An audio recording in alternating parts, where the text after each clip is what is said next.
वहीं आप ये भी जानिए कि दिल्ली से सटे नोएडा भी कोरोना का एक हॉट स्पॉट बनता जा रहा है। यूपी में सबसे ज्यादा कोरोना के जो मामले मिले हैं वो नोएडा और ग्रेटर नोएडा इलाके के हैं।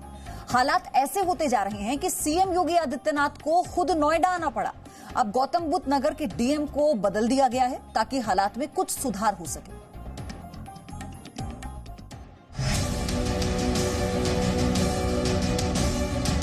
नोएडा में नए डीएम के आते ही ताबड़तोड़ एक्शन की शुरुआत हो चुकी है।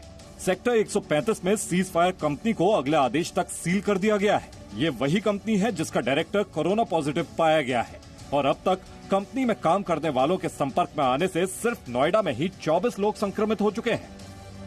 नोएडा के नए डीएम सुहास एल वाइज जिस तरह से नियुक्ति हुई है उसके बाद से कार्रवाई जो है नए डीएम की ओर से की गई है। इस कंपनी को बाकायदा सील कर दिया गया है।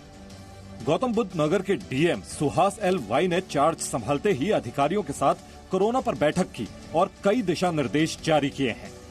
मैं आपके माध्यम से लोगों से अपील करना चाहता हूं, हमें सतर्क रहनी चाहिए। पैनिक करने की कोई आवश्यकता नहीं है। विस्तृत रूप से प्लानिंग की जा रही है। कोरोना वायरस को फैलने से रोकने के लिए हर संभव कोशिश की जाएगी। नोएडा ग्रेटर नोएडा के बाद मुख्यमंत्री योगी आदित्यनाथ की चिंता मेरठ ने बढ़ा दी है। यहाँ लगातार मामले बढ़ते जा रहे हैं। 19 लोगों में कोरोना की पुष्टि हो चुकी है। यहाँ महाराष्ट्र के अमरावती से लौटे एक परिवार में संक्रमण फैला जो अब बढ़ता जा रहा है। मध्य प्रदेश के इंदौर में हालात ऐसे हैं कि प्रशासन ने 3 दिनों का कंप्लीट लॉकडाउन शुरू कर दिया है। राशन तक की दुकानें बंद करा दी गई हैं। अस्पतालों को छोड़कर दवा की दुकानें भी बंद हैं। सिर्फ दूध की बिक्री हो रही है। इंदौर एक बड़े खतरे की चेतावनी दे चुका है। सोमवार की रात रिपोर्ट आई तो इंदौर में कोरोना के 17 नए मरीजों का पता चला। इस तरह से अब इंदौर में कोरोना के मरीजों की संख्या 44 हो चुकी है। अभी और रिपोर्ट्स आनी है। इंदौर में पूरी तरह से सख्ती बढ़ती जा रही है। देखिए, लोगों से अपील करना चाहेंगे, सबके पास राशन है, सब कुछ है। कहीं कोई कमी होगी उसकी व्यवस्था हम लोग कर रहे हैं, मिलेगा उनको। पर थोड़ी असुविधा हो सकती है कि भाई सब्जी नहीं मिली, आपकी सब्जी खत्म हो गई, आप दाल चावल खा लीजिए, आप रोटी दाल खा लीजिए। पर अगर ये 10-15 दिन संयम रख लिया इन लोगों ने तो बीच में हम लोग जो दूध की सप्लाई हम लोग चालू करा देंगे। बीच में अगर प्रयास करेंगे कहीं से आलू प्याज की व्यवस्था हो सके वो करा देंगे हम लोग। ऐसा करते रहेंगे हम लोग बीच में। इंदौर जिले में कोरोना से 2 और मौत की पुष्टि हुई है। इस तरह से इंदौर जिले में अब तक कुल 3 मरीजों की संक्रमण से मौत हो चुकी है। इंदौर शहर के इसमें 4 पॉजिटिव मिले, जिन्हें मिलाकर इंदौर जिले की संख्या 20 हो गई है। और उज्जैन का भी कोई भर्ती? जी, एक मरीज उज्जैन का भी पॉजिटिव पाया गया। इंदौर को हॉटस्पॉट क्यों कहा जा रहा है, इसे समझने के लिए जान लीजिए कि मध्य प्रदेश में अब तक कोरोना से 5 मौत हुई है, जिसमें से 3 मामले इंदौर के हैं। ब्यूरो रिपोर्ट, जी मीडिया। और अब बात करेंगे देश की आर्थिक राजधानी मुंबई की, जहां कोरोना की जो पॉजिटिव मरीजों की संख्या है वो बढ़ती जा रही है। महाराष्ट्र में कोरोना के मामले तेजी से बढ़े हैं।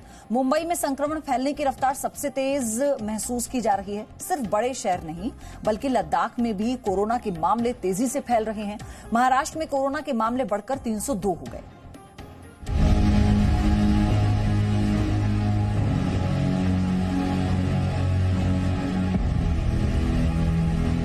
महाराष्ट्र में अब तक कोरोना के 230 मामले सामने आए हैं और ये मामले बढ़ते जा रहे हैं। अब तक महाराष्ट्र में कोरोना के चलते 10 लोगों की मौत हुई है। मुंबई, पुणे, नागपुर और दूसरे जिले में कोरोना के मामले सामने आए हैं। महाराष्ट्र में सबसे पहले कोरोना से डेथ मुंबई के तिलक नगर इलाके में हुई थी। जिस व्यक्ति की मौत हुई वो दुबई गया था। महाराष्ट्र में कोरोना पीड़ित मरीज की संख्या 230 हो गई है, जो कि एक चिंता का विषय है। लगातार मामले बढ़ते जा रहे हैं। इस वक्त हम मुंबई के बांद्रा इलाके में हैं। आप देख सकते हैं जहां कुछ लोग तो काम से निकले हैं, कुछ लोग बिना वजह निकले हैं, जिसके चलते एक तरीके से वो परेशानी दूसरों लोगों के लिए भी खड़े कर रहे हैं। बीएमसी की तरफ से वॉर रूम बनाए गए हैं, हेल्पलाइन नंबर दिए गए हैं, लेकिन दूसरी तरफ मुंबई में फंसे मजदूरों की समस्या बढ़ती जा रही है। लॉकडाउन के चलते मुंबई के बांद्रा स्टेशन में फंसे मजदूरों ने विरोध प्रदर्शन किया। सीआईटीयू ने मजदूरों के प्रदर्शन का समर्थन किया। ये लोग सरकार से घर भेजने का इंतजाम करने की मांग कर रहे हैं। यहाँ का मजदूरों को खाना नहीं दे रही सरकार। ये सरकार मुख्यमंत्री का भी नियमन का उल्लंघन कर रहा है। महाराष्ट्र के अहमदनगर में कोरोना का एक और पॉजिटिव मरीज सामने आया है। एक ही दिन में अहमदनगर में कोरोना के 3 मरीज पॉजिटिव पाए गए हैं। अहमदनगर जिले में अब कुल कोरोना पॉजिटिव मरीजों की संख्या 7 हो गई है। केंद्र शासित प्रदेश लखनऊ में लॉकडाउन की सख्ती का असर दिखने लगा है। शुरुआती चरण में तेजी से सामने आए कोरोना संक्रमित मरीजों का आंकड़ा पिछले 11 दिनों से रुक गया है। सीमाएं सील होने की वजह से लद्दाख में मामला संभलता जा रहा है। केरल के तिरुवनंतपुरम मेडिकल कॉलेज में एक 68 साल के शख्स की मंगलवार सुबह मौत हो गई। संक्रमण की वजह का अभी तक पता नहीं चल सका है। इतना ही नहीं, मृतक की कोई ट्रैवल हिस्ट्री नहीं थी। उसने विदेश यात्रा भी नहीं की थी। ब्यूरो रिपोर्ट, जी मीडिया।